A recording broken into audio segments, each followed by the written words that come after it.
Kala ko nga babasagin. Nakasulat pa nga, ano, no return. Balik, ano mo, hindi naman kamo yung order mo. Yan yung order ko. Bakit may Ito yata yung ano, yung gamit.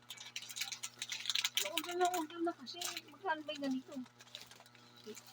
Napilat pa ng kahon. Akala mo, Kala ko nga kung ano. ganun na nga yung mga ano eh.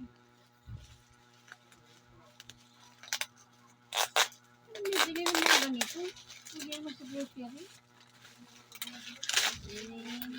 Saka naman makakabili sa grocery niyan.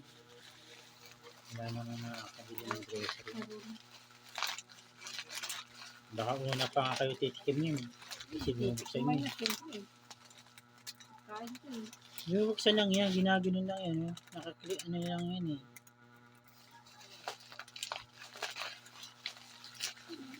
Takot ako ng cartoon. Hindi pipila nila yun. Akala mo babasagin ang dala eh.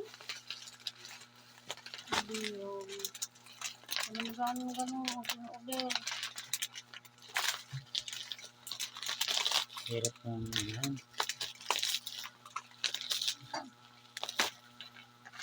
Ito. Yung babasagin. Ano. Baliktad eh. Yung ginapin na. Pagka mag-ano kayo ng bigas, gagawing powder. Ay sus, marasot. Hindi naman lagi natin gamit yan. Ito. Ha? Dapat ang ginaan ko yung ano. Gamit yan. Ito yung baliktad eh.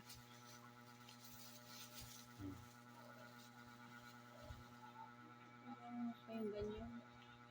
Blender. Yung ano, parang pipinuhin. Baliktad mo. Blender na ano. Baka mayroon ka ng ano. Niluloko na talaga yung ano yun. Ito nga lang, ginanong pala. Laki-laki ng takpo. Gamit yan. Alam mo sa uli na order? Okay, tapos Ito, na. hindi ito order. Hindi mo order.